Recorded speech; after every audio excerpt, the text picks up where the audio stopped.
youngest memories that a child can remember? I remember being in church. I guess the first time I encountered Jesus was when I was in Ghana. Obviously, you know, most African homes, you grow up in the Christian background. And over time, I kind of didn't really understand it until, you know, being the bad. I misbehaved as a child, and as a result of that, they left me back in Ghana for about 4 years to teach me a lesson about it. And during my 4 years in Ghana, I was able to learn about Christ, and then I began following. My relationship developed with God when I came to college. So the seed was planted while I was young in elementary school. I knew all the stories, I knew all the songs. The relationship happened with me when I came to college. Let me fast forward you to spring 2017. I believe this is my sophomore year in college. It was definitely spring semester. It was definitely a rough time in my life. I started off following God around the age of 9, and then as time went on, my relationship wasn't as strong. It kind of became, you know, lukewarm. It wasn't strong. It wasn't as strong as it could be or should be. And so fast forward to spring semester 2017, I was dealing with a lot. I was working 2 jobs, taking 18 credits. My laptop broke. My staff was trying to get me fired. I was going on swipes. I was all over the place and really stressed.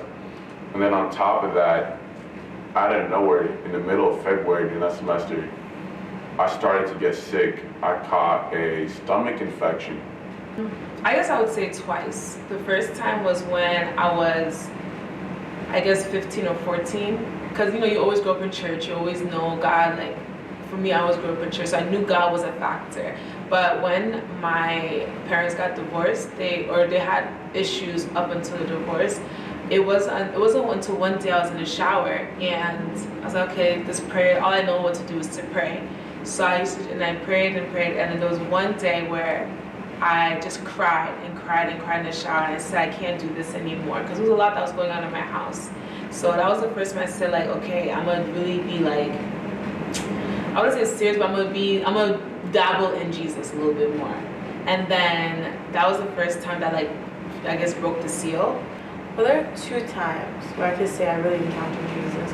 The first time was when I actually accepted Jesus, and I was like, okay, with my mouth, Jesus Christ, I accept you into my life, and basically just take control of the situation that I'm in. And you know what? It's less of me and more of you, because clearly what I'm doing isn't going to take me anywhere, and it's not helping. The second time was when I went to the A-Life retreat. That was my sophomore year.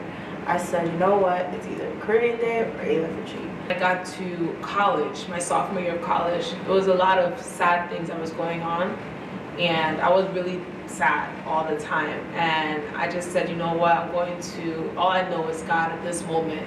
And it was a familiar feeling to me because it was the same thing when I was 14 or 15. So all I know is God, and I was surrounded by people that served God a lot. So I went to church, I went to A-Life. It took the doctors about months to figure out that I had stomach infection. So by that time I lost about 30 pounds. You could see it in my face that I was losing weight, my body structure. I was stressed for class in school. So my life was honestly a mess. And instead of me to talk to God about it, I kind of just was like, you know, I got it, I can shoulder it on my own, I'll be okay, I'm a fighter, I'm a survivor. And that was probably one of the greatest mistakes I made, because things ultimately got worse. I was internally falling apart until, like, you know, my mother, she came up to me and said, hey, I want you to start watching Trinity Broadcast Network, which is TBN. I started watching pastors like Joel Osteen, TV Joshua. Oh man, I watched a lot of pastors on TBN network. It's a good policy to cut out social media, all social interactions for 3 weeks, 2 to 3 weeks, just, you know, focus strictly on God. And that's when things started to change in my life. The second to last week of May, we're sitting there with my mom, we're praying, we're talking, preaching, praying, and then also she said, hold my hand, we're gonna pray. Out of nowhere, we started praying, and for the first time in my life, I felt this presence take control of my body. It was the most calming, stress relieving feeling of my entire life. While I was doing that, I started to gain my ability to walk back. I started to eat better. I started to eat a little bit more. I started to have more energy. I feel my life was getting back on track. Experiencing Jesus as Jehovah Rapha, as my healer and my comfort, after like seeing how God moves in a different way, in a calming way, in a soothing way. God is really my savior. Jesus is really my savior, and the peace that comes with knowing that was, I can't even explain such a peace. Hey, I hope you left that video feeling filled with the love, the joy, and peace of our Savior Jesus Christ. If you like that video, be sure to like, comment, and subscribe. And turn on the notification bell so that you're notified every time a new video comes out. So, I have nothing left to say here. Stay filled, Overflowers.